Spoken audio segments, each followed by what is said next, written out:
Adelante, doctora.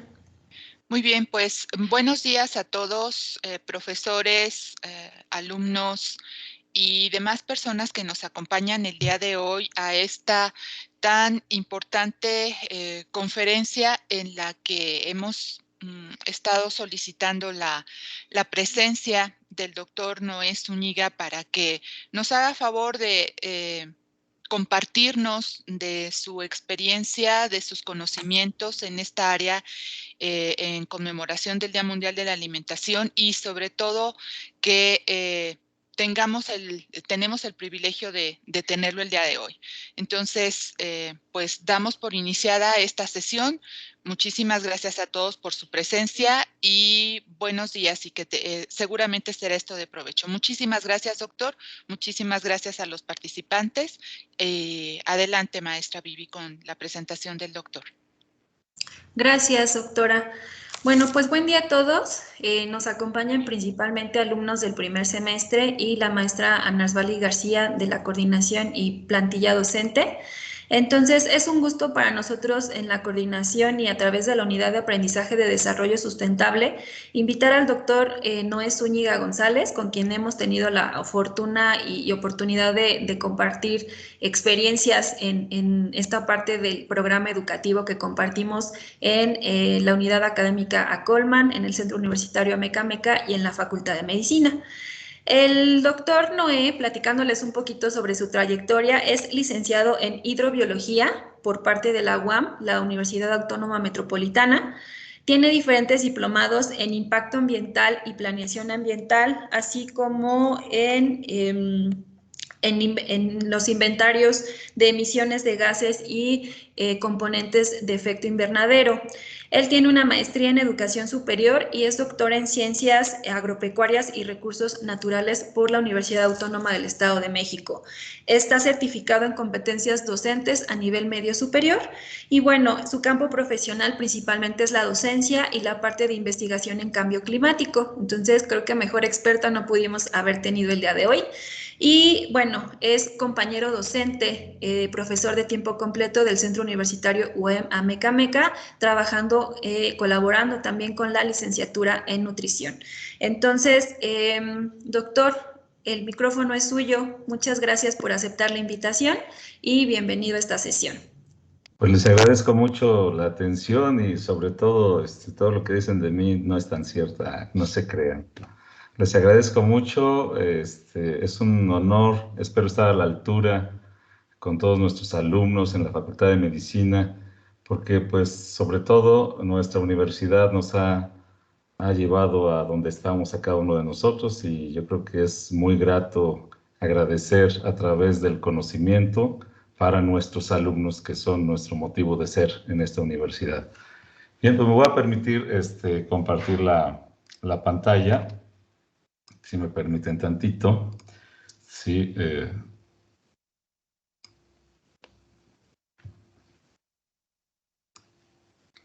vamos a ver.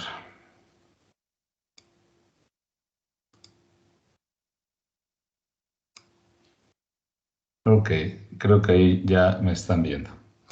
Bien, el tema que vamos a ver este día, esta plática que vamos a tener, muy interesante porque es la biodiversidad y su relación con el cambio climático y la seguridad alimentaria. Esto es un desafío para el desarrollo sostenible.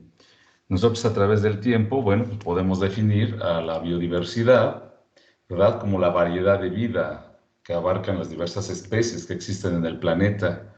Y nosotros no nos damos cuenta de esa relación que tenemos con la biodiversidad y los ecosistemas. Entonces nosotros hemos olvidado esa parte, esa relación que tenemos como hombre-naturaleza y nos hemos apartado. ¿Y por qué nos hemos apartado? Porque hemos formado sociosistemas y esos sociosistemas nos apartan de la relación que tenemos con la naturaleza y no empezamos a dar la importancia que debe de tener la biodiversidad. Aquí me permito poner esta diapositiva, ¿verdad?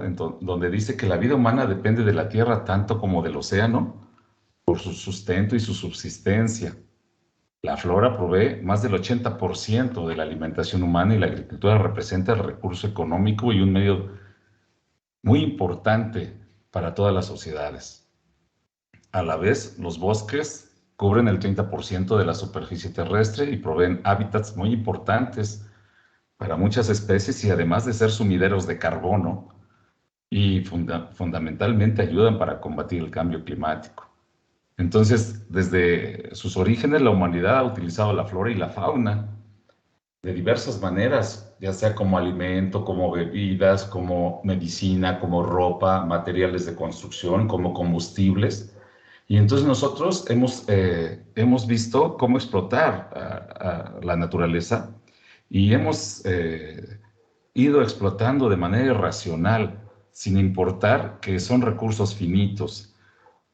Y por eso la biodiversidad es sumamente importante, ¿no? Ya que para entender bien a la biodiversidad, los expertos la han dividido en su estudio en 3 niveles, que son a nivel genético, a nivel especie y a nivel ecosistemas.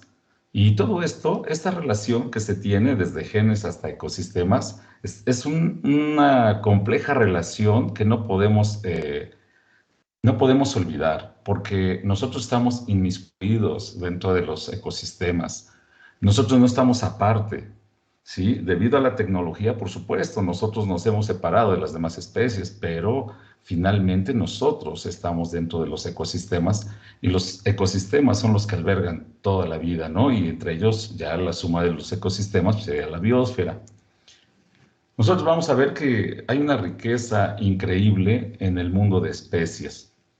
Fíjense nada más, este es un dato bien importante. Hasta la fecha se han descrito aproximadamente 1.68 millones de especies y cada año se agregan a esta lista alrededor de 18,000, las cuales en su mayoría son plantas e insectos. Entonces fíjense, solamente, debido a los estudios que se han hecho, solamente nosotros hemos descrito el 6% de las especies y nos faltan, ¿verdad? Aproximadamente por describir 28 millones de especies, o sea, el 94%.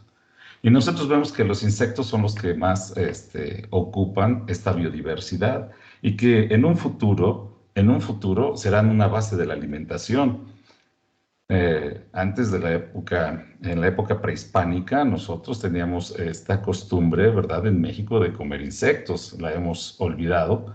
Sin embargo, nosotros tenemos que los insectos en un futuro serán la base de la alimentación, claro, si no acabamos también con ellos, como lo vemos con las abejas. Bien, también vemos como hay una gran variedad de especies y estas especies todas están intrínsecamente relacionadas de una u otra manera. Fíjense, para que exista esa diversidad, nosotros vemos que el planeta está conformado por 5 regiones biogeográficas, ¿no? Entonces, perdón, 8 regiones biogeográficas.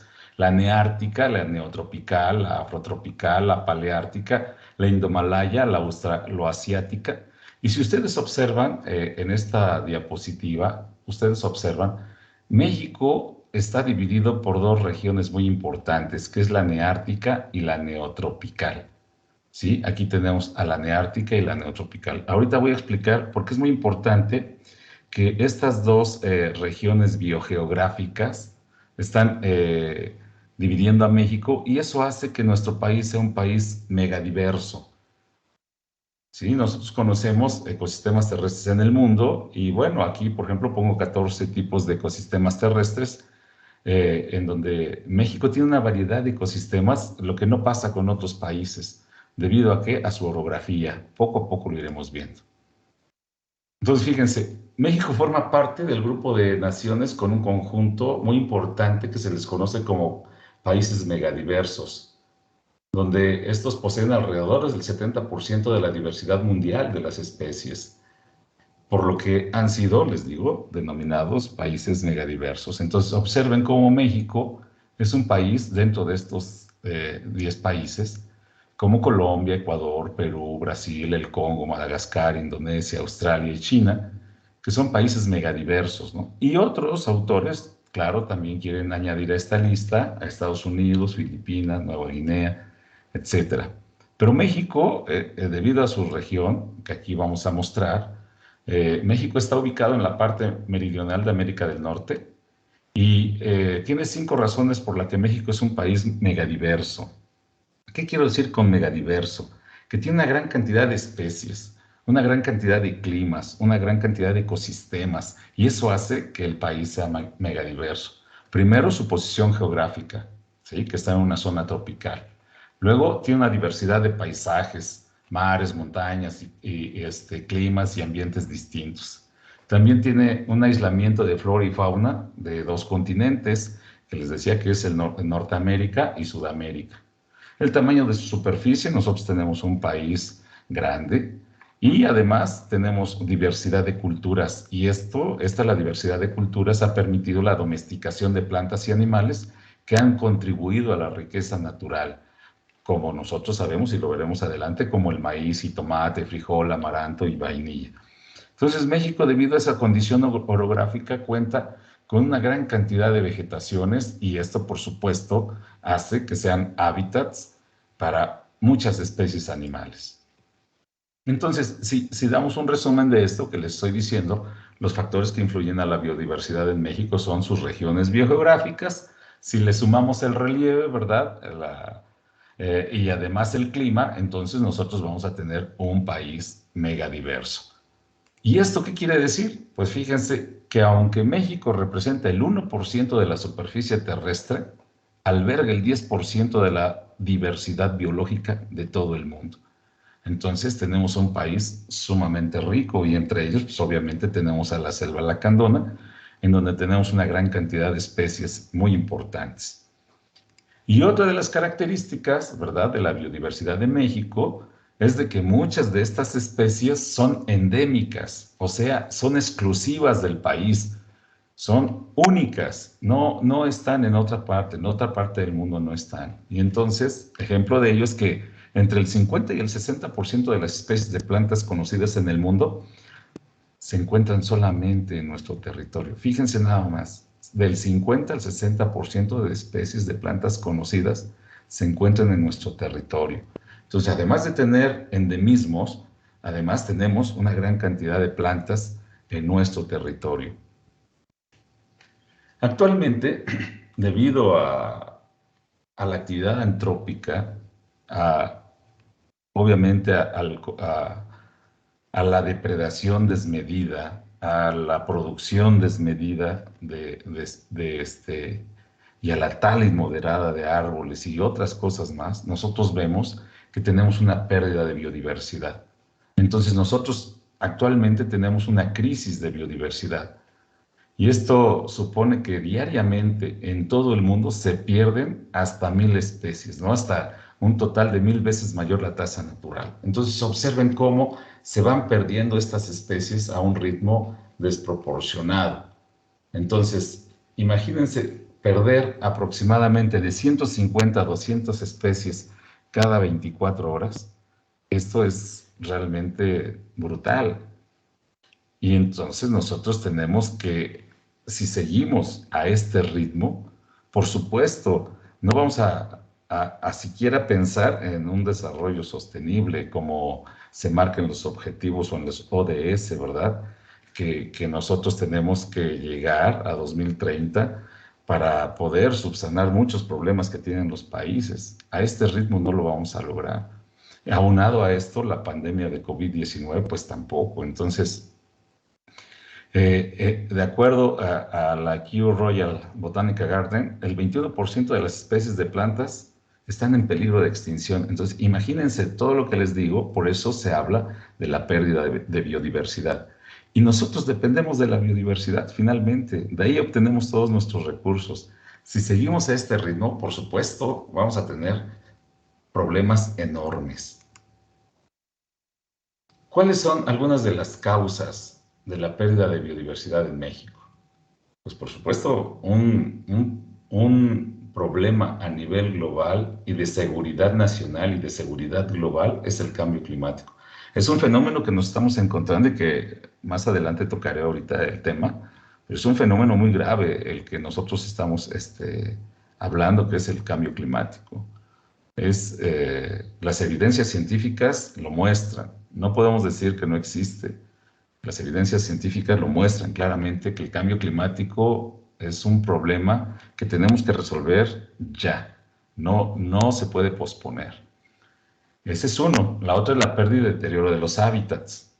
La otra es la sobreexplotación de las especies, la presión demográfica que nosotros ejercemos a los ecosistemas con el cambio del uso del suelo, el incremento de población, la contaminación, por supuesto. Imagínense, hay contaminación, emitimos CO2, quemamos metano y obviamente sobreexplotamos los bosques, talamos, entonces ya no vamos a tener esos sumideros de carbono que son tan importantes.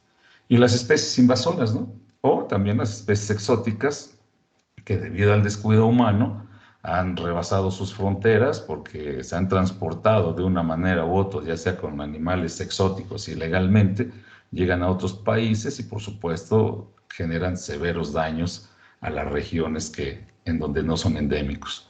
Entonces la sobreexplotación y la actividad agrícola también van impulsadas por nuestro consumo desmedido y esto sigue siendo la actual causa dominante de la actual pérdida de especies.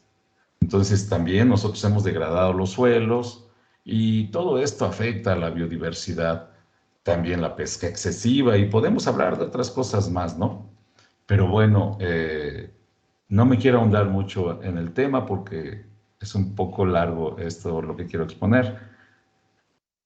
Fíjense, nosotros no vemos esta relación, les decía desde el principio, de la biodiversidad, cómo nos relacionamos con la biodiversidad en nuestra vida diaria. Observen, la diversidad biológica es sumamente importante para la humanidad, pues los ecosistemas nos proporcionan servicios ambientales esenciales para la vida. Entonces, más del 60% de las personas del mundo dependen de las plantas para elaborar medicinas.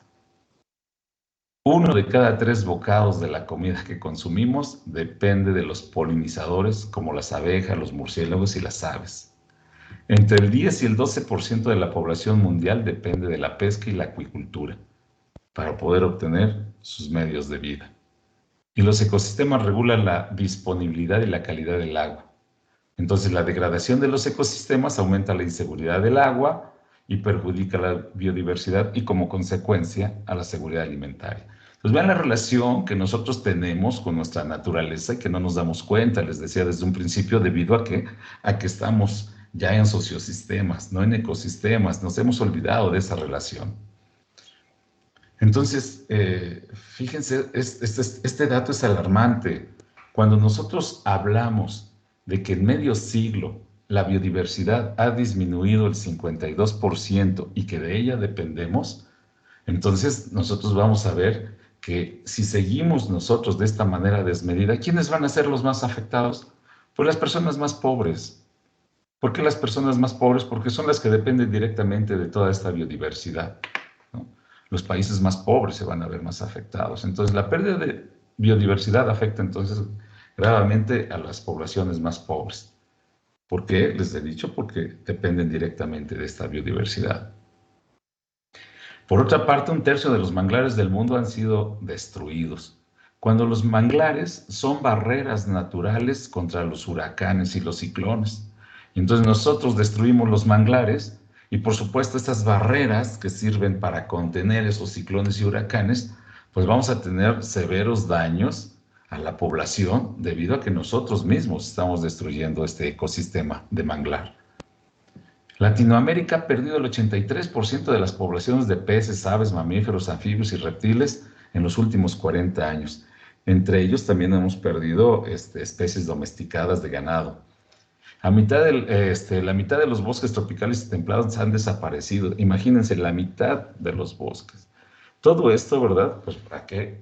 Nos va a afectar a nuestra salud, alimentos, la seguridad alimentaria depende de la biodiversidad, desde los tratamientos médicos hasta la producción de alimentos. La biodiversidad es crítica para la sociedad y es bienestar para las personas. Sin embargo, nosotros no estamos viendo esta relación. Y toda nuestra actividad económica depende, en último término, de la naturaleza. Entonces, se estima que a escala mundial la naturaleza va a proporcionar servicios que están valorados por arriba de los 125 billones de dólares al año. Entonces, imagínense si nosotros seguimos con esta actividad de destrucción, por supuesto, la sociedad, las futuras generaciones no van a contar con esto. De hecho, el límite planetario, nosotros ya excedimos el límite planetario en 1987 y ahorita el consumo que requerimos para que todas las personas del mundo puedan vivir, ya requeriríamos 1,5 planetas y eso es imposible, nada más tenemos un planeta. Entonces, si seguimos con esos hábitos de consumo, por supuesto, vamos a tener severos problemas. Entonces, fíjense, nosotros dependemos finalmente de esta biodiversidad, de estos ecosistemas, y por eso tenemos los servicios ecosistémicos, que son el vínculo entre la naturaleza y la gente. Les pongo un ejemplo. Sin agua no hay vida, pero sin la biodiversidad y los servicios ecosistémicos asociados o ecológicos, también los pueden encontrar en la literatura como servicios ecológicos, pues obviamente son estos beneficios que derivan de los ecosistemas, la vida no podría mantenerse ni desarrollarse. Entonces, por supuesto, vamos a ver que vamos a tener severas cuestiones de inseguridad alimentaria si seguimos con este problema. Nosotros vemos que los servicios ecosistémicos son 4, los servicios de aprovisionamiento, como se marcan acá, estos servicios de aprovisionamiento. Voy a tratar de poner aquí ¿sí? Aquí tengo estos servicios de aprovisionamiento, ¿verdad? Como son los alimentos, las materias primas, los recursos medicinales, el agua potable. También tenemos los servicios regulatorios que corresponden a los beneficios derivados de la regulación de los procesos de los ecosistemas, ¿no? Como la regulación del clima, la regulación de la calidad del aire, la polinización, etcétera, ¿no? Los servicios de sostenimiento, como es la formación y uso del suelo, la fotosíntesis, los ciclos de los materiales y biogeoquímicos, y los servicios culturales muy importantes, los de esparcimiento, ¿verdad? Valores estéticos, recreación, ecoturismo, salud física y mental. Entonces nosotros dependemos de estos servicios ecosistémicos y la biodiversidad sustenta el bienestar de la sociedad. Entonces les decía, los pobres que dependen desproporcionadamente de la biodiversidad para sus necesidades de subsistencia sufren primero, más grave, la degradación que nosotros estamos haciendo a los ecosistemas. ¿Qué se requiere para esto? Bueno, pues tener mejores alternativas, mejores perspectivas, o sea, tratar de ayudar al planeta, ¿no? Porque nada más tenemos uno. Entonces nosotros debemos de preservar el capital natural. Es importantísimo preservar el capital natural, producir mejor. Y vamos a ver que si nosotros producimos mejor, ya debemos de olvidar la forma de producción que tenemos. Tenemos que tener producción, pero con tecnologías limpias, que sean amigables con el medio ambiente. ¿Sí? ¿Para qué? Para tener un consumo de forma más sabia, reorientar los flujos financieros, gestionar equitativamente los recursos. ¿Para qué? Para conservar la biodiversidad y con esto tener una integridad de los ecosistemas y como consecuencia una seguridad alimentaria, una seguridad hídrica y una seguridad energética. Entonces nosotros tenemos que tener una perspectiva de un solo planeta, ¿sí? Que describe mejores opciones de gobernar, mejores opciones de usar y compartir los recursos, tanto todos esos recursos naturales, sin sobrepasar los límites ecológicos de la Tierra. Si nosotros sobrepasamos esos límites ecológicos, por supuesto, no vamos a tener en un futuro todos estos bienes que se requieren para las sociedades futuras, como lo define el desarrollo sustentable o sostenible. Bien, vamos a ver que existen límites planetarios. Estos límites planetarios, de acuerdo a Johan Rockström, nos dice que esos límites planetarios o fronteras planetarias son un marco conceptual que evalúa el estado de nuevos procesos fundamentales para la estabilidad del sistema Tierra y además nos sugiere una serie de umbrales para estos procesos que en caso de ser superados pueden poner en peligro la habitabilidad de nuestro planeta. Y fíjense, nosotros aquí tenemos la pérdida de biodiversidad. Ya sobrepasamos este límite planetario. Los ciclos, en este caso del nitrógeno, ya los sobrepasamos debido a la gran cantidad de fertilizantes.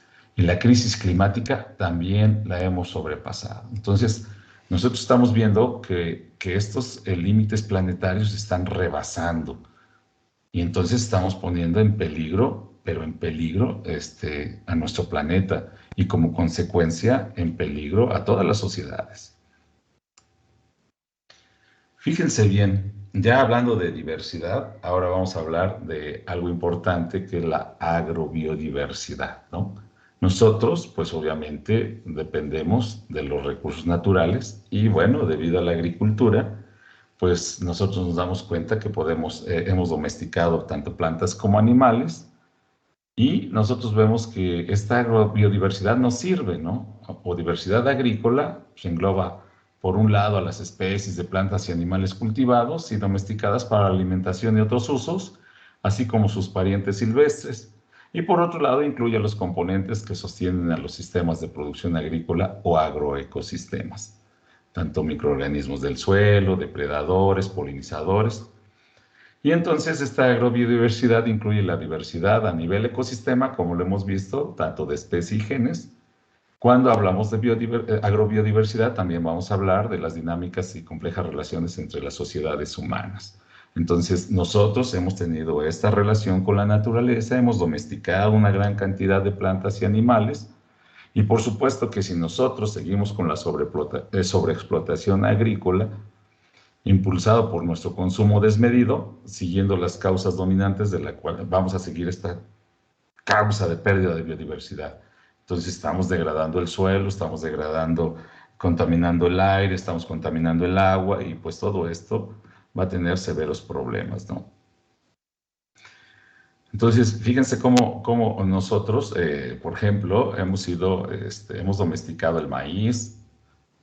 Hay varios centros de origen de algunas plantas cultivadas a nivel global, ¿no? Vemos el centro de origen de estas plantas, sin embargo, nosotros lo podemos adquirir en cualquier lugar, en cualquier mercado, ¿no? Claro, a través del tiempo nosotros hemos intercambiado estas semillas, estas especies, y entonces, por supuesto, nosotros a través de incontables generaciones, pues han llegado de un lugar a otro.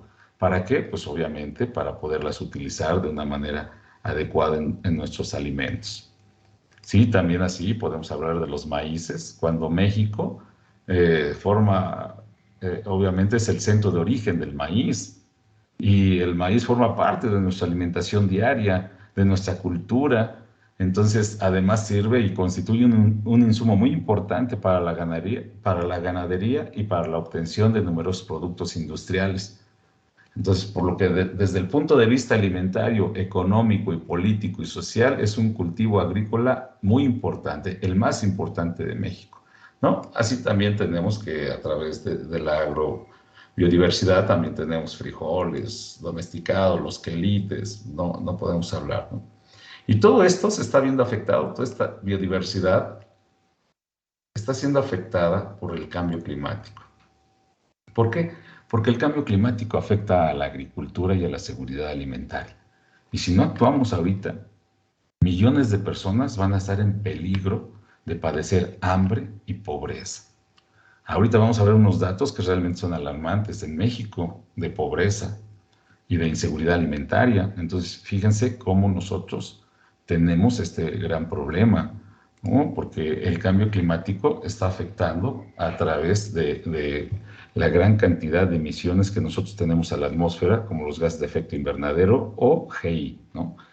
Bien, vamos a ver entonces, primero nosotros podemos ver que el clima, ¿verdad? El clima va a ser todas aquellas condiciones, el conjunto de condiciones atmosféricas que se tienen.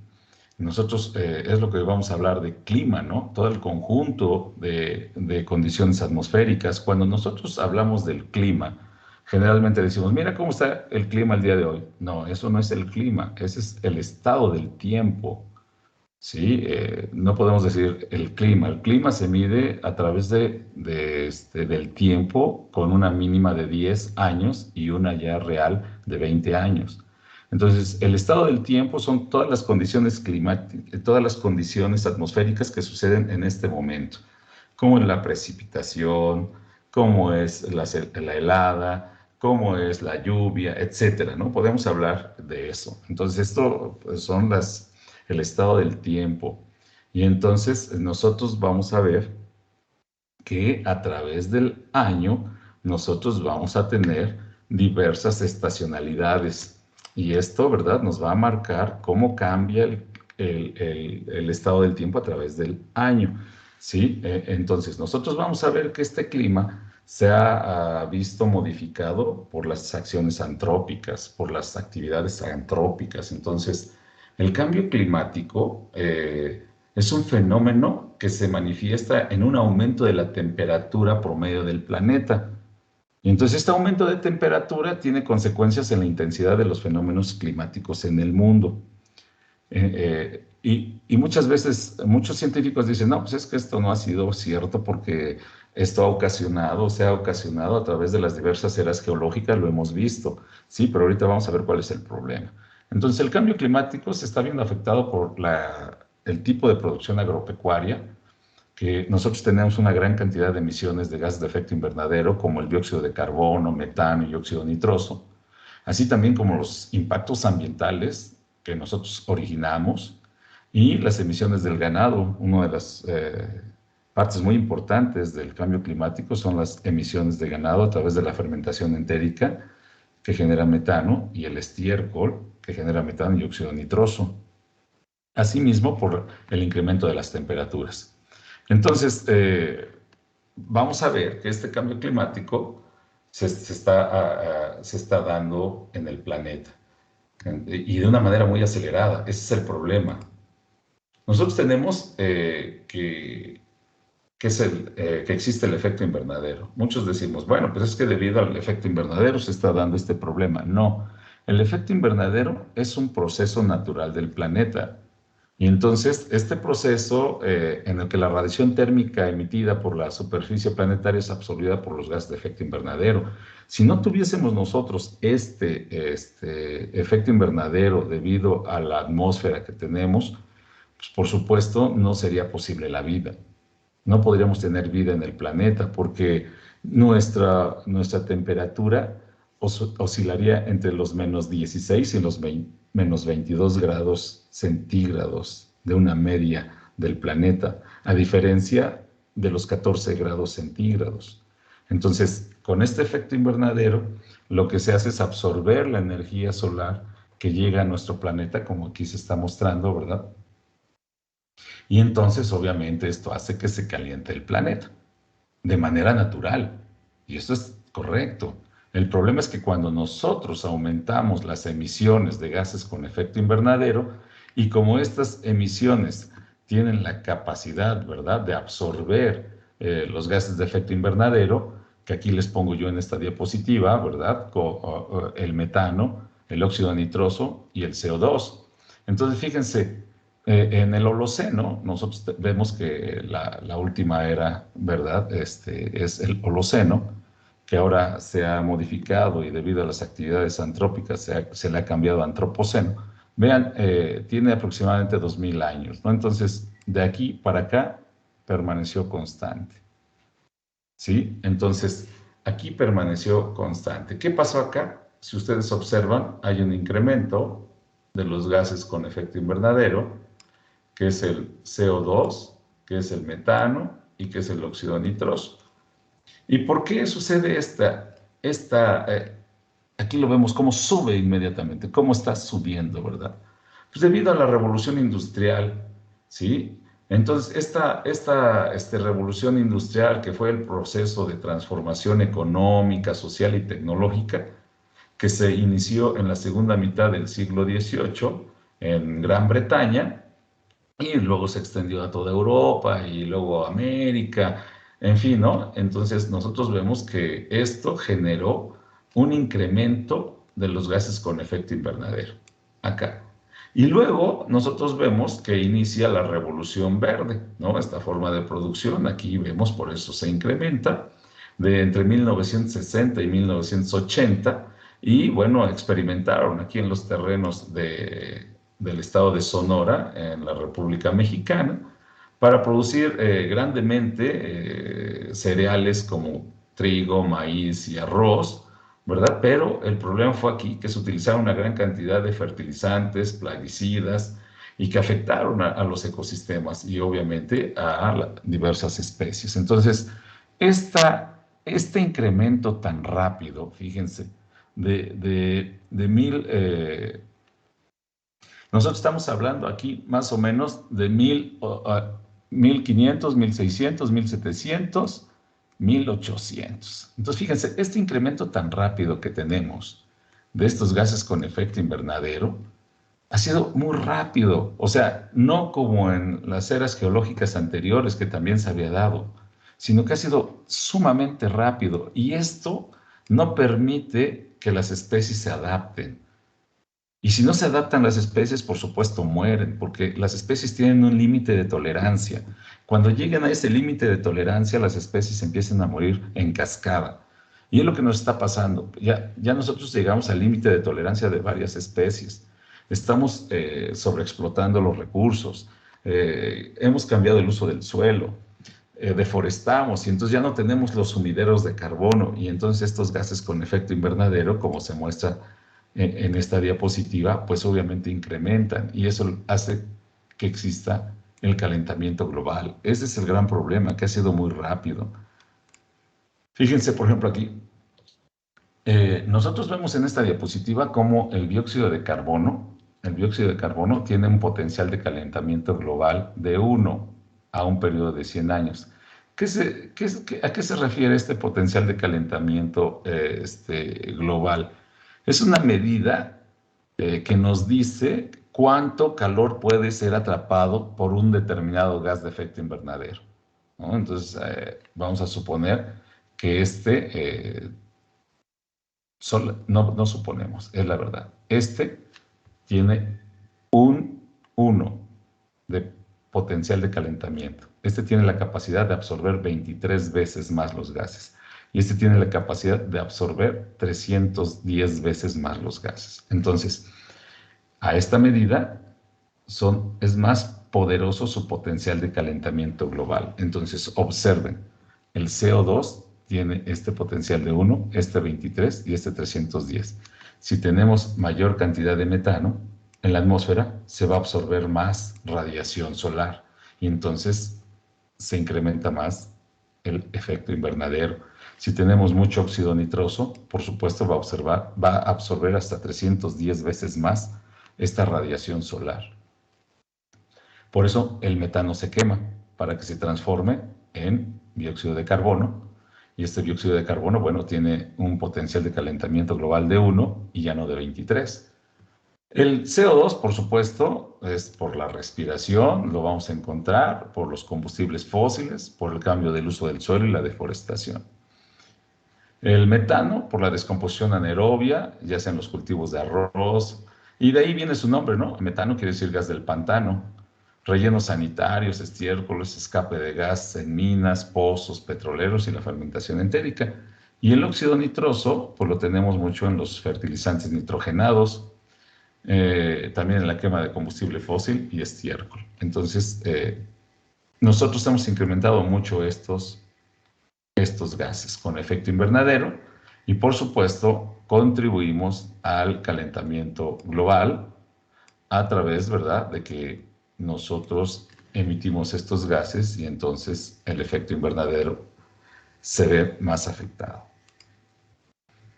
Fíjense les voy a pasar rápidamente estas históricas, cómo ha sido la historia del carbón, ¿no? Cómo nosotros hemos ido incrementando. Esta gráfica que ustedes ven acá abajo es la misma que está acá. Es esta gráfica, ¿no? Es esta gráfica, pero se las comparto ahora de esta manera.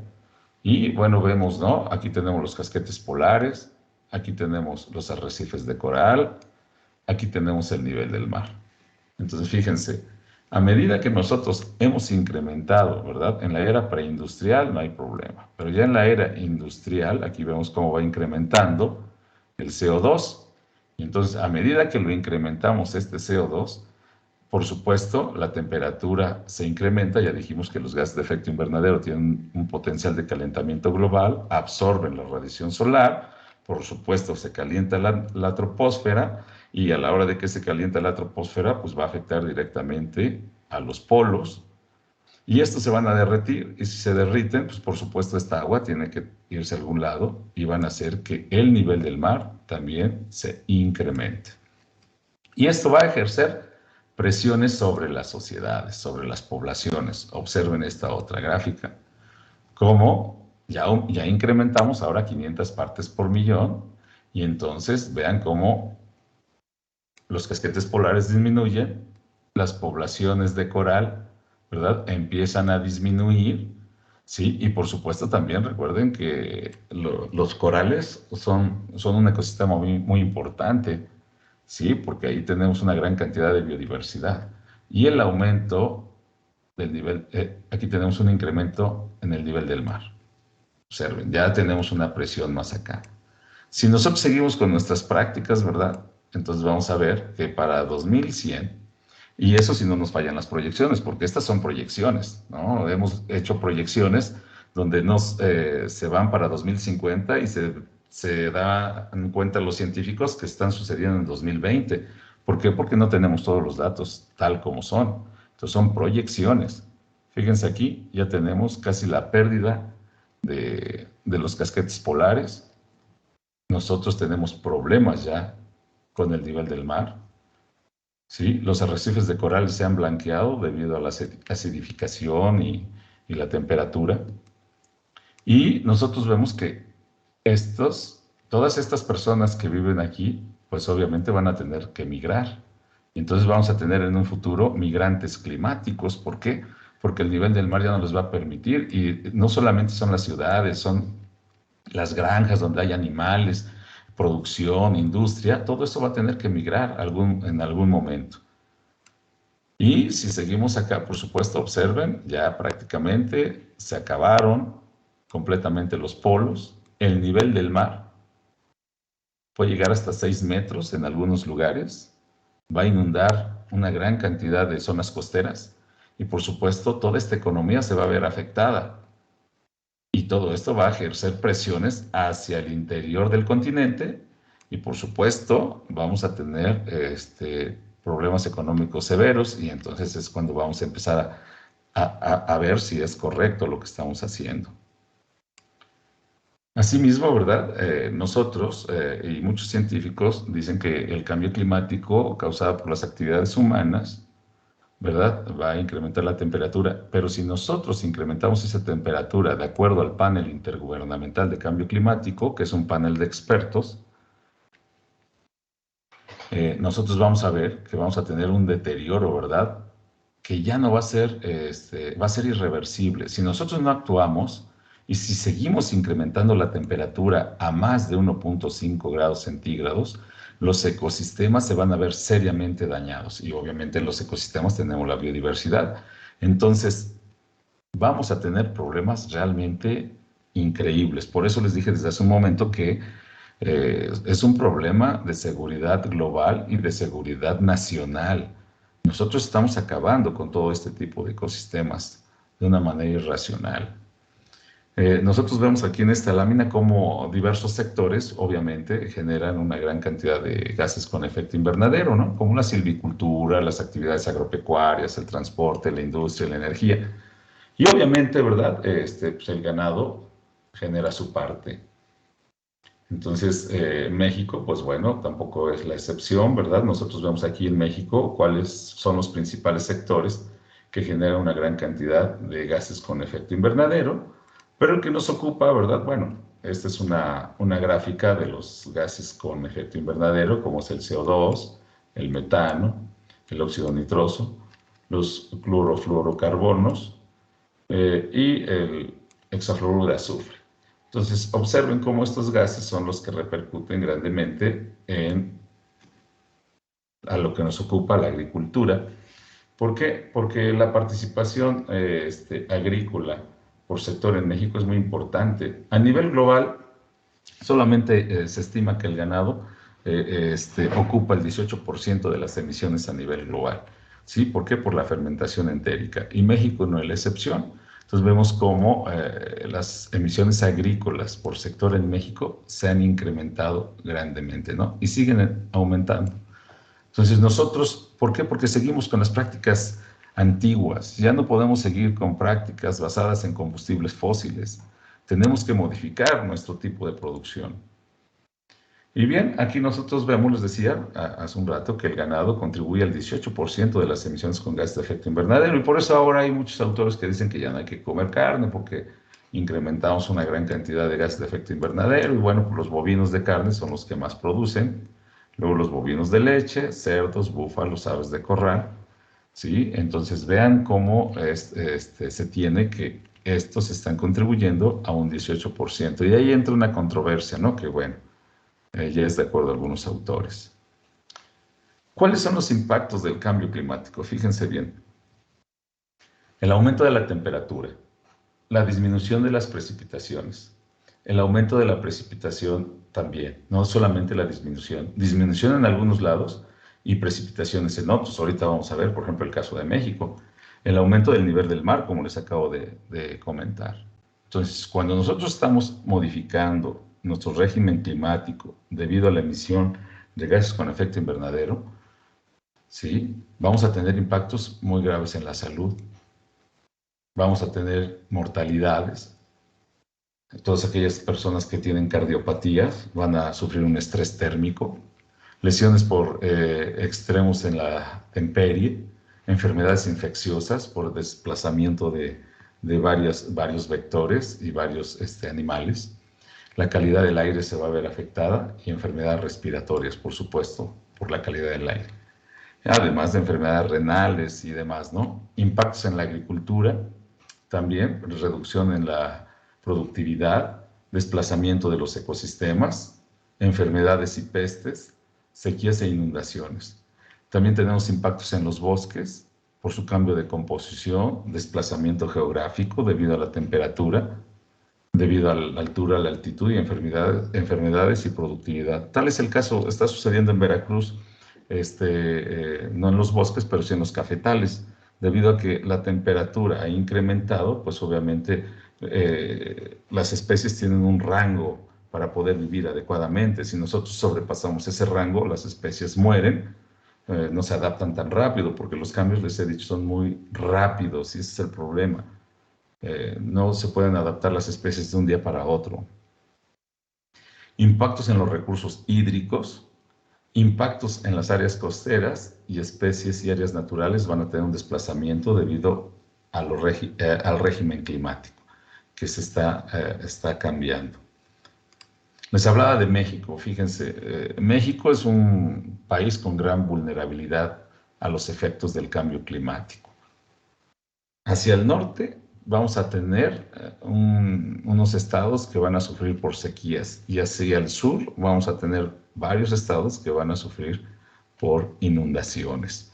Y entonces, aquí lo vemos, ¿no? Esto ha sucedido en México, ya ha sucedido. Los riesgos agroclimáticos, o sea, cómo estos riesgos agroclimáticos están afectando, por eso vean, al sector agropecuario.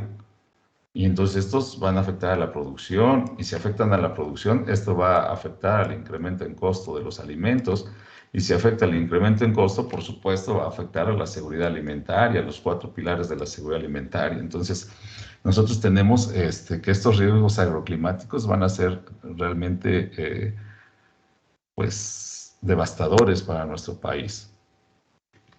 Hemos visto varios fenómenos. Fíjense, en 2017 por bajas temperaturas, se registraron 1.200 registros en diversos municipios. Los estados de Veracruz y Chiapas fueron los más afectados. 24.6 millones de hectáreas de frontera agrícola, y 3.6% tiene un grado de riesgo muy alto por sequía. Entonces, observen cómo estos riesgos agroclimáticos debido al cambio climático van a afectar a la productividad del país, ¿no? Fíjense, aquí seguimos con lo mismo, ¿no? ¿Cuáles fueron los municipios más afectados?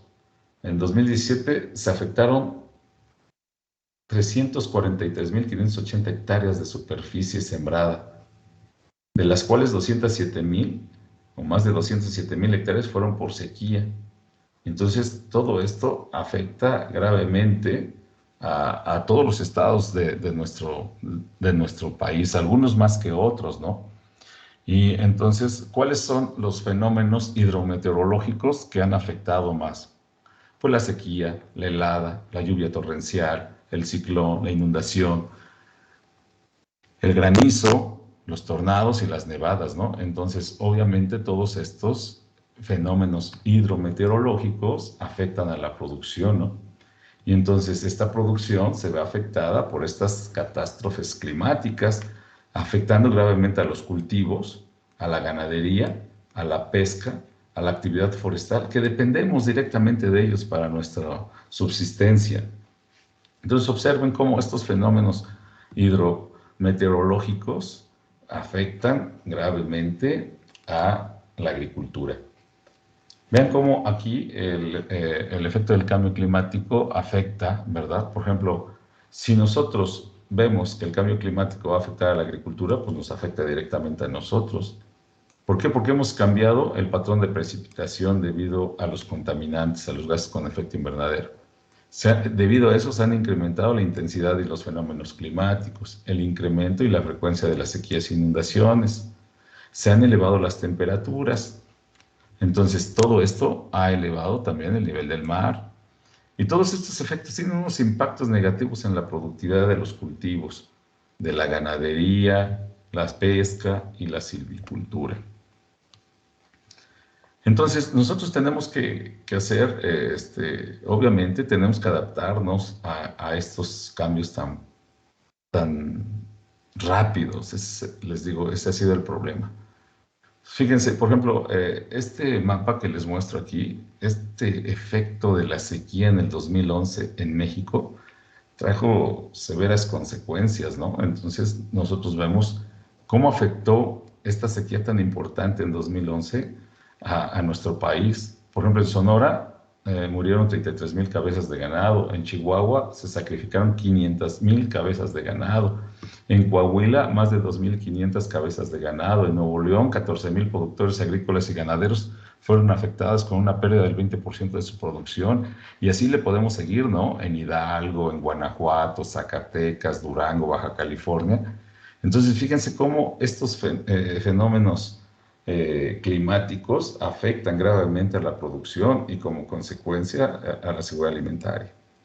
Aquí lo vemos, ¿no? También, no solamente en México, aquí vemos a México, pero también lo vemos nosotros a nivel global, cómo ha afectado el cambio climático a la agricultura en todo el mundo y afecta a los cultivos y a la ganadería, que ahí se ve, ¿no? Muy claro, a la silvicultura y a la pesca. Entonces nosotros vemos que, por supuesto, el cambio climático y la agricultura y la seguridad alimentaria, esto es un desafío, ¿no? El cambio climático afecta a la agricultura, pero la agricultura contribuye al cambio climático, ¿no? ¿Cómo es eso?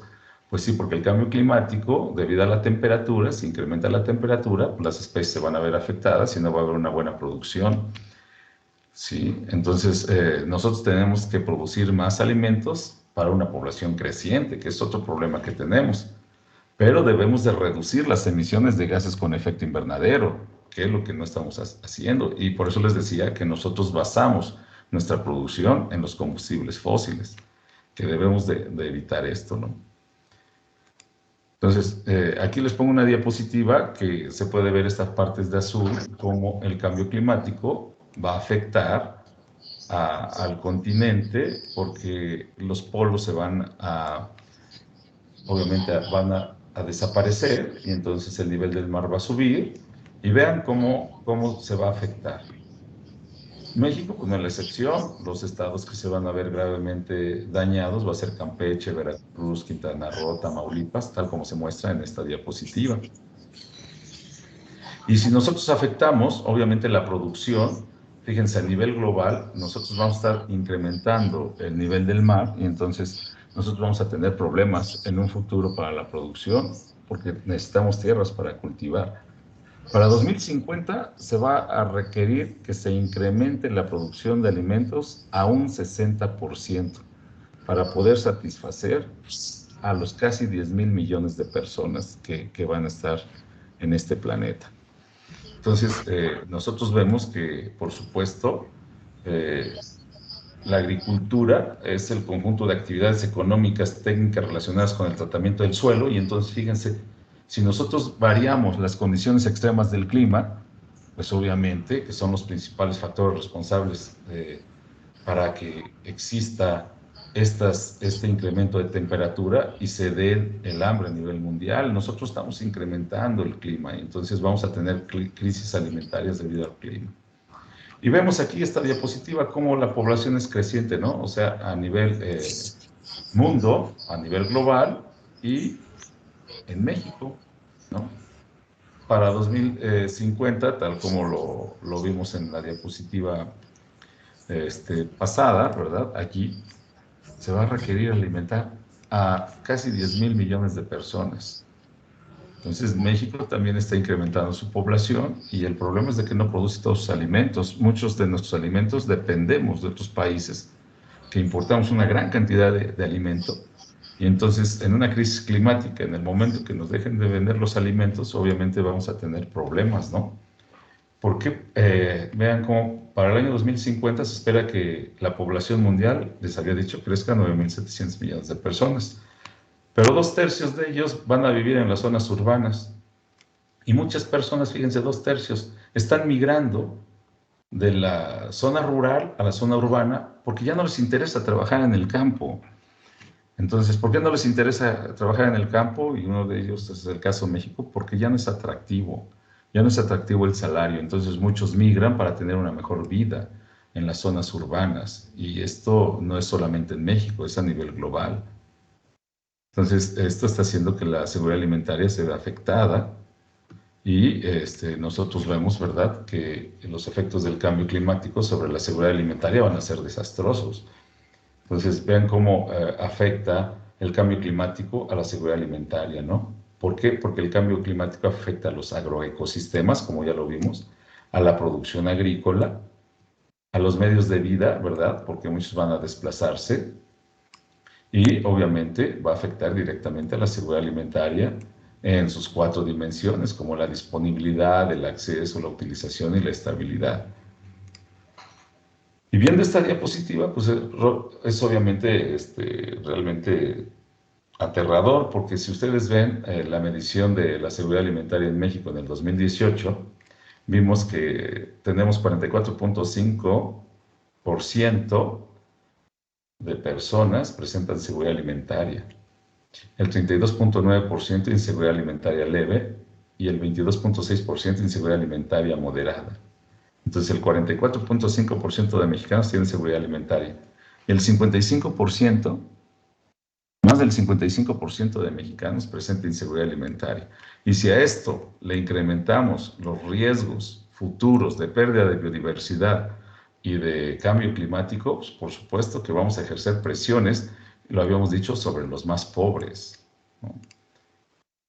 Y aquí nosotros vemos, si hablamos de pobres, vemos cómo la pobreza, pues el 43.6%, ¿verdad?, de mexicanos está en pobreza, y pobreza extrema el 7.6% de mexicanos. Y este dato sí es aterrador. Vean, solo el 23% de los mexicanos está fuera de la pobreza y vulnerabilidad.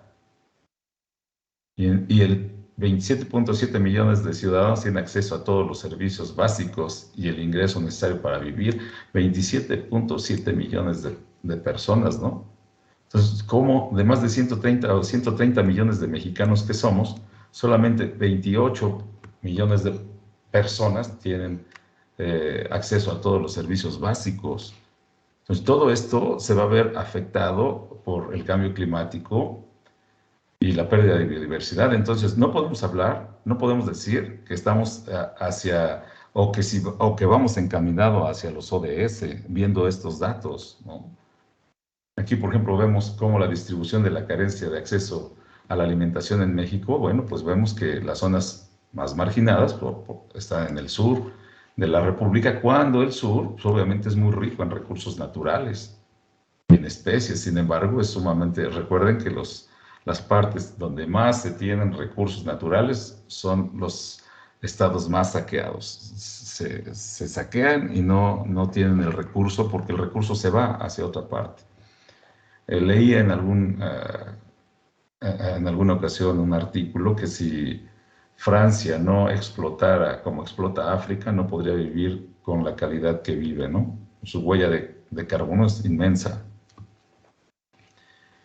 Bien, entonces, para que no todo sea terrible, ¿verdad? Bueno, pues existen dos estrategias para enfrentar el cambio climático. Uno es la mitigación, que son las acciones para disminuir las emisiones de gases con efecto invernadero, y otro es la adaptación, es la capacidad de evaluar qué tan vulnerables podemos ser nosotros, ¿no? O sea, qué tan en riesgo estamos con los efectos del cambio climático y qué acciones debemos de seguir nosotros. Entonces, aquí pongo algunos ejemplos, ¿verdad? En el sector agrícola, respuestas al cambio climático, tenemos que tener una mitigación. En la agricultura, pues un uso eficiente de los recursos, la regeneración del suelo y obviamente pueden retener gran cantidad de gases con efecto invernadero. En la silvicultura, reducir la deforestación, adoptar una gestión de rendimiento sostenido para el secuestro de carbono. Por otra parte, la reducción de la pérdida de desperdicio de alimentos, que es otra parte, ¿verdad? Que nosotros tenemos casi de lo que se produce, un tercio de lo que se produce se va al desperdicio. Y eso podría evitar, de acuerdo con la FAO, el hambre a un futuro. Y también reequilibrar las dietas de forma que incluyan menos alimentos de origen animal. ¿Para qué? Pues obviamente para abatir la producción de gases con efecto invernadero. Y otra es la adaptación, ¿verdad?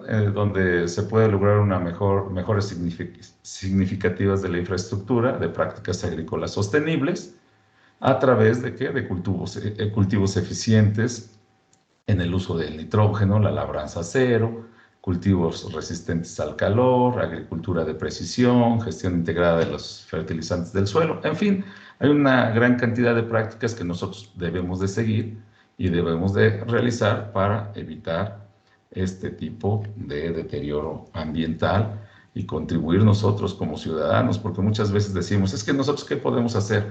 Los tomadores de decisiones son los que deben de hacer, ¿no? Pero nosotros también, ¿verdad? A reducir el consumo eléctrico con focos ahorradores, poner calentadores solares en casa, no sé, que además van a ayudar a mitigar el gasto, ¿no? Diario.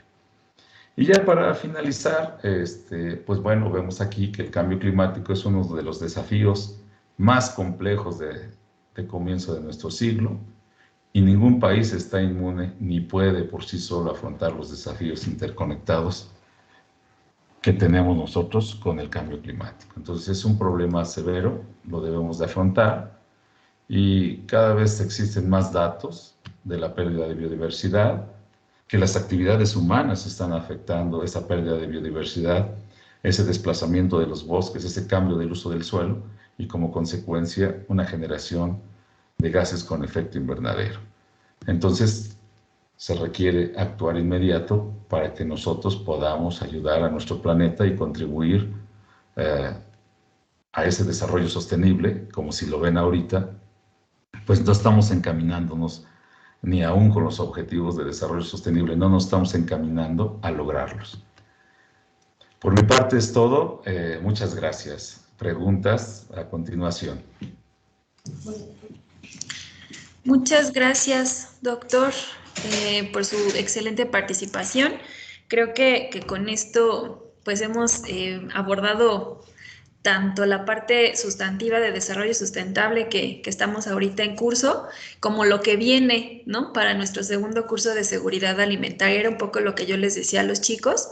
Y no sé si alguno de los asistentes, de los estudiantes, tenga alguna pregunta. Ustedes son muy participativos siempre, estos temas les gustan, entonces si alguien tiene alguna pregunta o algún comentario que hacer.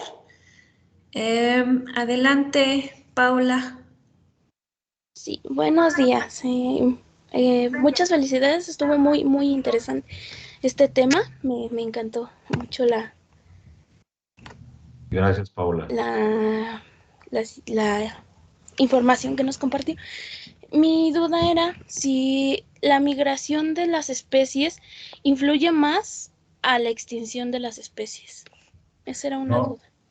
o sea, la migración de las especies, no todas van a poder migrar, muchas se van a morir en ese intento porque no van a alcanzar los límites que requieren, ¿no? Entonces, eh, hay un ejemplo muy claro que se llama el límite de tolerancia. Fíjate, es como cuando tú te metes a una tina de bañar, estás con agua caliente y te agregan una cubeta más con agua caliente, la vas soportando, ¿no? La vas soportando. Te agregan más agua caliente, la vas soportando. Pero va a llegar un momento en que te agreguen más agua caliente y ya no vas a aguantar y te vas a salir corriendo, ¿no? ¿Por qué? Porque está muy caliente ya el agua. Llega un límite de tu cuerpo que lo puede permitir, o al contrario, el frío, ¿no? Le agregan hielo, vas a soportar, pero va a llegar un momento que va a estar tan fría que ya no la vas a tolerar. Es lo que le pasa a las especies. Las especies tienen rangos, por eso nuestro planeta tiene regiones climáticas, ¿no? De acuerdo a la clasificación de Köppen, A, B, C, D, E. De A en la zona ecuatorial hasta A, B, C, D, E. La E hasta la zona polar. Entonces, por eso nosotros estamos, al menos en nuestra región, en la zona tropical, climas tropicales, ¿no? Con lluvias en verano.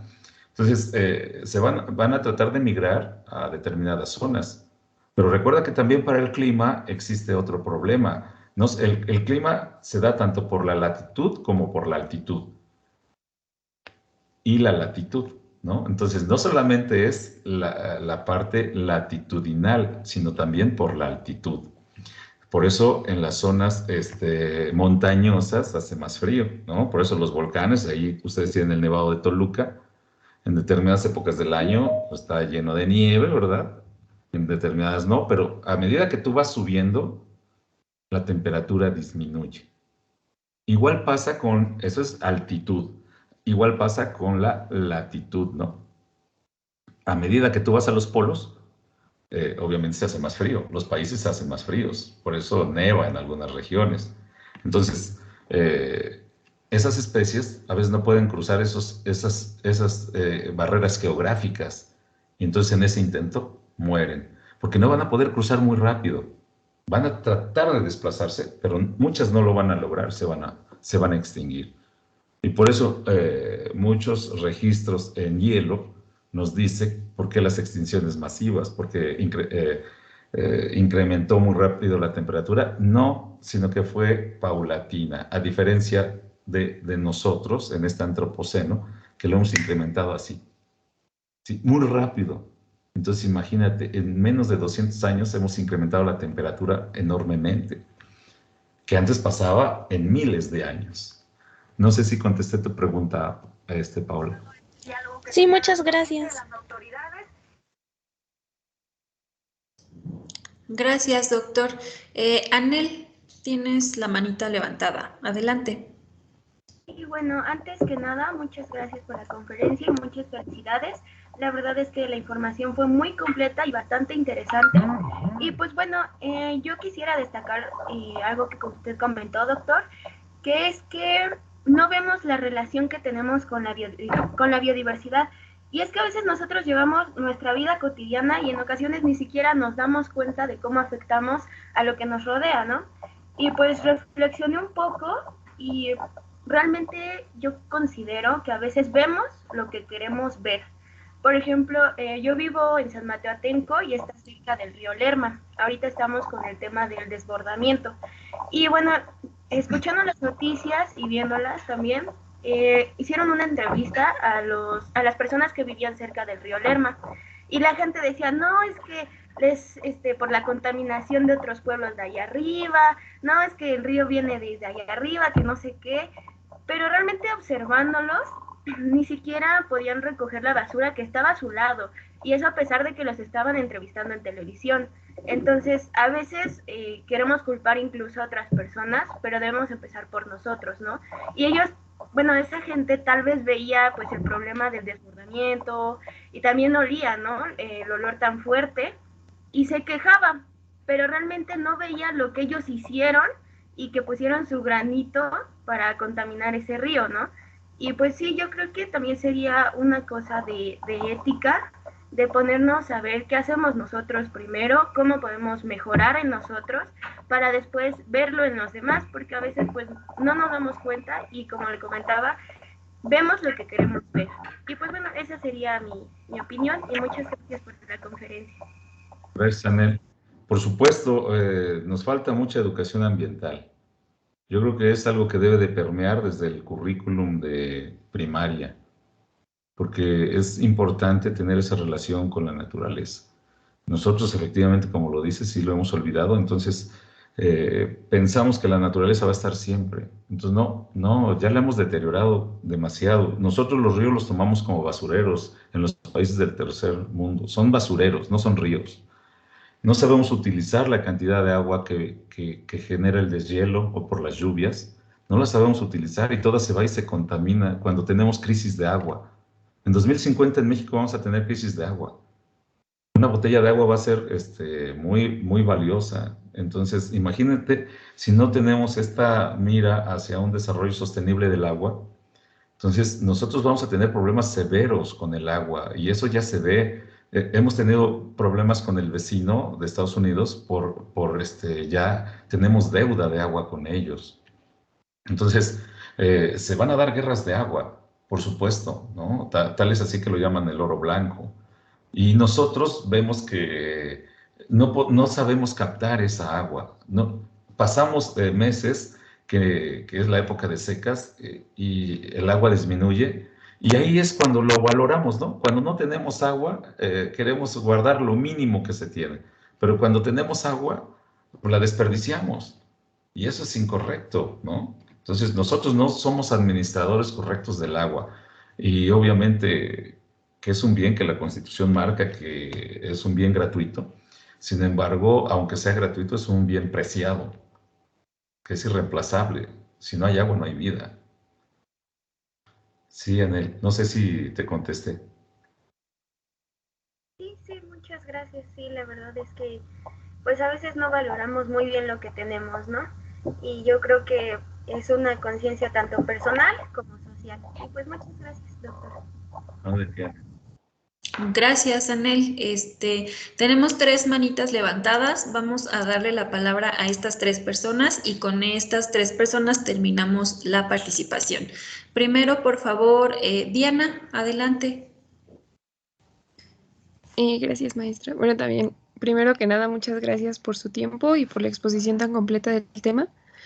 Y mi pregunta es si, bueno, siendo México un país en vías de desarrollo, ¿qué opciones tiene la población para contribuir en la mejoría de la calidad de nuestro planeta? Y si realmente desde nuestros hábitos podemos generar un cambio que impacte, o si se trata más bien de exigir a las empresas y los gobiernos que generen cambios para ver un avance pues realmente significativo. Bien, Diana, yo creo que aquí es un problema compartido. Ya tenemos el problema, es compartido desde nivel gobierno, nivel industria y nivel sociedad. Esto es compartido, o sea, no lo podemos dejar solamente al gobierno, ni tampoco a las industrias. Nosotros sabemos que desgraciadamente aquí en México tenemos una gran cantidad de evasiones constitucionales, ¿no? ¿A qué me refiero? A que muchas veces hay muchos tipos de situaciones que llegan a las empresas, los inspectores, y bueno, por algo les dejan pasar, ¿no? Entonces, por eso digo evasiones constitucionales. Entonces, nosotros no podemos ser ya tan irresponsables con el medio ambiente porque seguimos deteriorándolo, y esto es una acción compartida desde casa. O sea, ¿yo qué tengo que hacer como ciudadano desde mi hogar? Y yo voy a hacer lo propio, o sea, independientemente que el gobierno lo haga o no. Tal es el caso, ¿no? Por ejemplo, la separación de basura, ¿no? Los residuos que generamos. No hacemos, por ejemplo, composta en casa. Por ejemplo, no separamos vidrio, no separamos aluminio, no separamos, todo lo echamos en una sola bolsa. Y es que decimos nosotros, nuestra lógica es que en el carro de la basura de todas maneras se va a hacer todo uno. Pues no, porque fíjense, si ustedes se ponen atentos, los recolectores de basura que hacen un trabajo extraordinario, porque para hacer ese trabajo es extraordinario, vean cómo ellos toman las botellas y las venden, toman las latas y los venden. Entonces ellos de una u otra manera están reciclando porque van a venderlo a los centros de acopio. Entonces nosotros podemos ayudarles a ellos de una manera agradable separando nuestros residuos. Ya si el municipio lo hace o no, ya es problema del municipio, pero ya no queda en ti como ciudadano, porque finalmente vas a transmitir eso a tus padres o a tus primos o a tus sobrinos, y al rato como madre vas a tus hijos, y tus hijos ya van a crecer con esa cultura, y entonces ya va a ser diferente, ¿no? Igual en el municipio, a veces uno porque no hace determinadas sociedades o la misma universidad, nosotros no nos organizamos para tener espacios ecológicamente limpios, auditorías ambientales, ¿no? Dentro del espacio institucional. Entonces ya ves cómo podemos impactar, ¿no? O sea, ya lo hicimos en casa, bueno, ahora vamos a hacer una auditoría ambiental en cada espacio. Vamos a ver si no se tira el agua, vamos a ver si se separan la basura, u obligar a las autoridades que haya separadores de basura para cada tipo de basura, o los desechos de la cafetería, formar una composta. No sé, hay muchas cosas que se puedan hacer, ¿no? El caso es de que permanecemos nosotros inactivos también. No sé si contesté, Diana.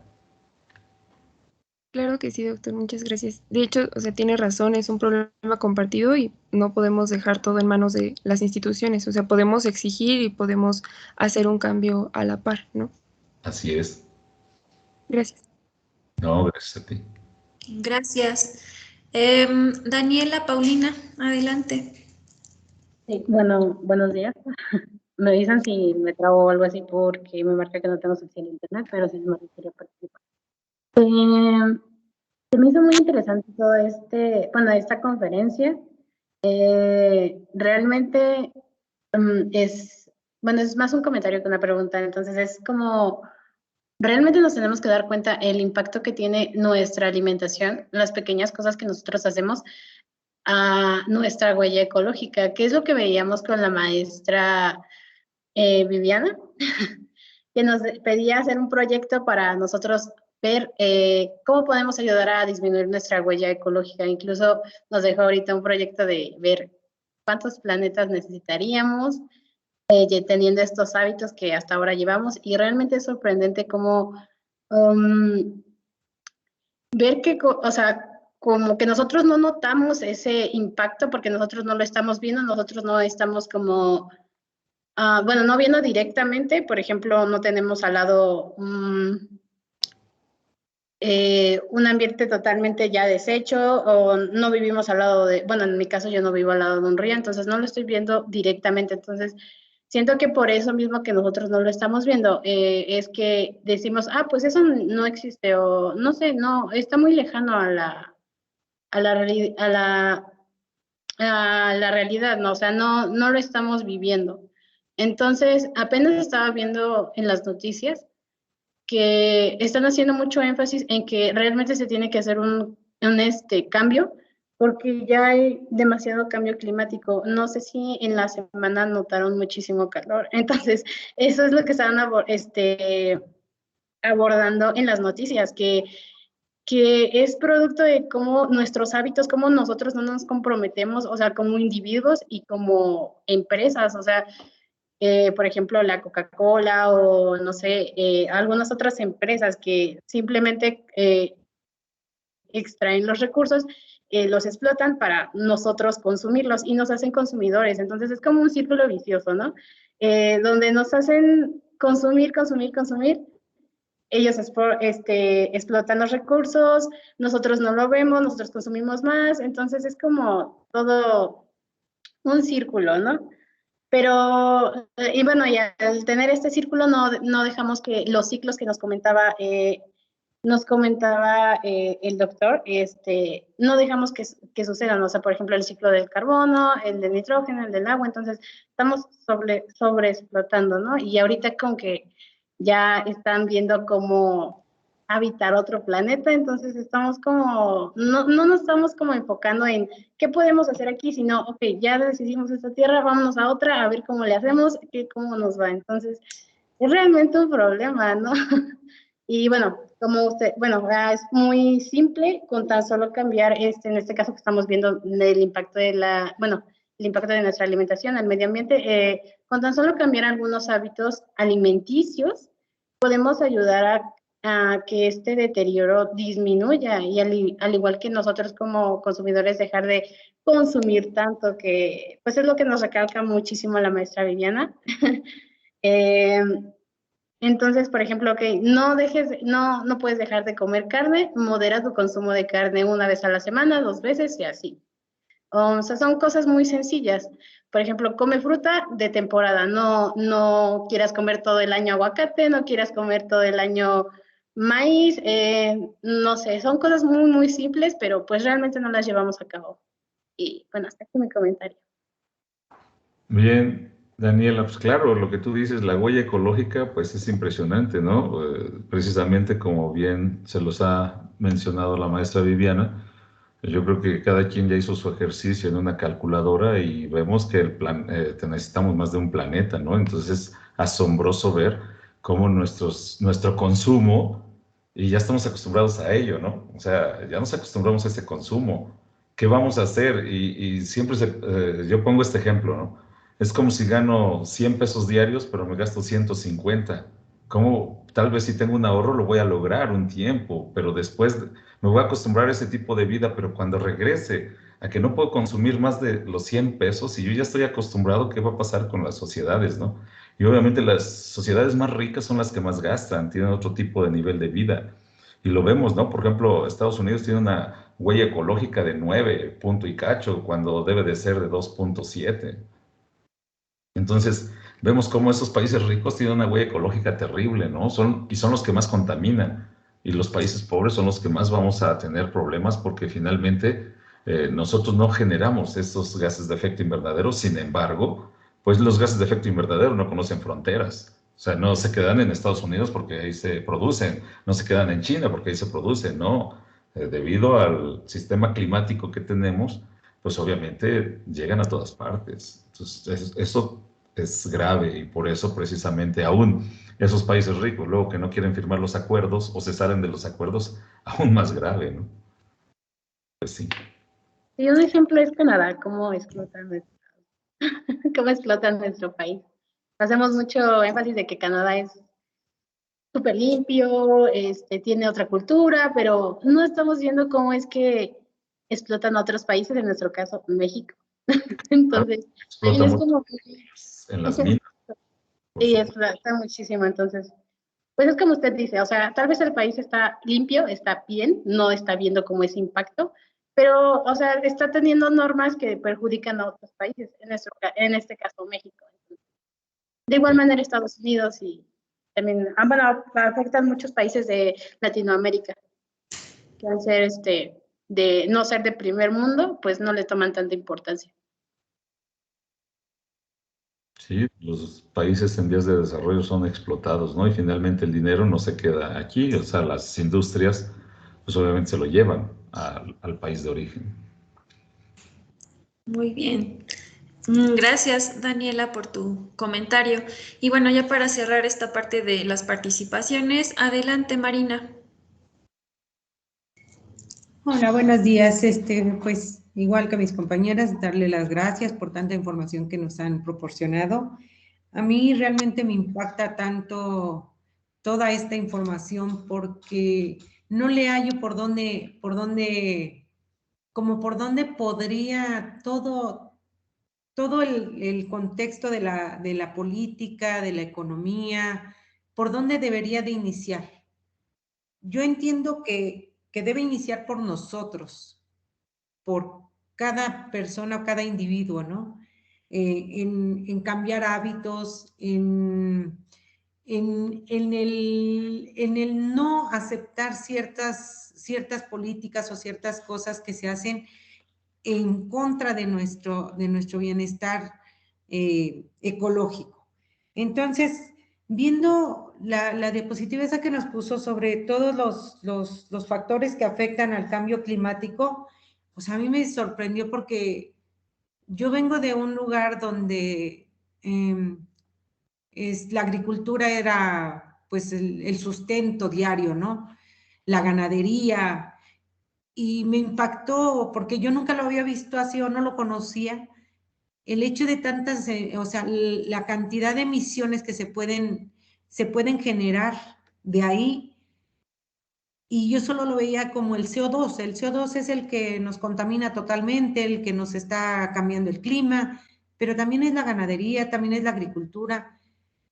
Y pues desafortunadamente no podemos aplicarnos a decir, pues ya no cultivamos, ya no tenemos ganado, porque pues de ahí vivimos. Entonces, por eso le comentaba, no hallo o no veo por dónde iniciar todo esto. O sea, una política de no emisiones, si todo está englobado a nuestras necesidades. Entonces, realmente, bueno, yo pienso que yo he estado analizando todo esto, creo que es cuestión de cultura, pero como usted dice, desde lo más básico, desde la primaria, desde el kinder, o sea, empezamos a concientizar de todo lo que implica y entonces sí, a partir de ahí, sembrar esa semillita para ir generando cambios personales, ¿no? Y esos cambios personales, pues a lo mejor también se van a ver reflejados en políticas, en economía y en muchas cosas. Y bueno, pues la verdad, a mí me siembra una semillita de querer conocer más, de querer saber más, para cuidar lo que estoy dejándole a mi descendencia. Y pues Claro, muchas gracias. es importante lo que dices, por supuesto, a veces uno no sabe por dónde, pero fíjate que, como decíamos hace un ratito, yo creo que tenemos que impactar desde el nivel básico en los currículum de educación del nivel básico, porque finalmente son todos los tomadores de decisiones desde un futuro, ¿no? Ahí se están formando y ustedes van a ser tomadores de decisiones en un futuro. Entonces, la formación es importante, la educación ambiental debe permear en todos los currículum, desde nivel básico hasta doctorado, ¿no? Pues eso es importante porque finalmente hablar de seguridad alimentaria, hablar de desarrollo sostenible, hablar de cambio climático ya es una es una multidisciplina. Ya no podemos hablar que solamente es una disciplina. Antes, cuando hablábamos de desarrollo sostenible, se dedicaba únicamente se dirigía a los ecólogos, ¿no? Pero nosotros vemos cómo desde el informe Brundtland, cómo va cambiando esto y ya se vuelve una multidisciplina. Ya requerimos de varios expertos para poder llegar a una conclusión, porque no solamente se requiere de un experto. Entonces, esto cada vez se va haciendo más complejo, mucho más complejo. Muy bien, pues muchas gracias, doctor, por su participación y bueno, complementar los comentarios de los estudiantes. Entonces, le cedo la palabra a la doctora Marce, coordinadora de la licenciatura en nutrición, para que le dé unas palabras de agradecimiento. Gracias, gracias. Muchas gracias, doctor. Ha sido relevante su participación. Le agradecemos nuevamente esta y los conocimientos que ha vertido y de manera muy importante la conciencia que ha levantado en los alumnos. Esto que dicen que pues efectivamente los tomadores de decisiones tienen mucho que ver en este tema. Efectivamente, una de las cosas en las que se pensó cuando se hizo la reestructura de este plan de estudios de nutrición fue precisamente incluir esta materia para, desde el inicio, pues levantar la conciencia de los estudiantes, como bien lo estamos viendo. Quisiera ya nada más agregar una frase que pues hizo a Alejandro Magno, ese guerrero y personaje de nuestra historia mundial, no de nuestra historia en México, que decía que el futuro de un grupo humano está determinado por las acciones de todos y cada uno de los integrantes de ese grupo humano, ¿no? Él lo decía para la batalla, ¿no? Para ganar una batalla, pero pues lo estamos viviendo nosotros. Y pues le entregamos ahorita de manera virtual, pero se la haremos llegar de manera física si es preciso pues constancia, este agradecimiento que estamos proyectando en este momento, que a la letra dice Universidad Autónoma del Estado de México, Facultad de Medicina, licenciatura en Nutrición, otorga al doctor Noé Zúñiga González por su valiosa participación como ponente en la conferencia La biodiversidad y su relación con el cambio climático y la seguridad alimentaria, un desafío para el desarrollo sostenible. En conmemoración del Día Mundial de la Alimentación 2021, nuestras acciones son nuestro futuro. Patria, ciencia y trabajo. Muchísimas gracias, doctor. Muchísimas gracias a los asistentes y les deseo que pasen un resto del día excelente, así como el fin de semana. No, muchas gracias a ustedes por la invitación. Muy amables. Gracias, doctor. Y le haremos llegar su constancia también vía correo. Agradecemos a todos su asistencia y bueno, voy a detener la grabación. Les pido de favor que puedan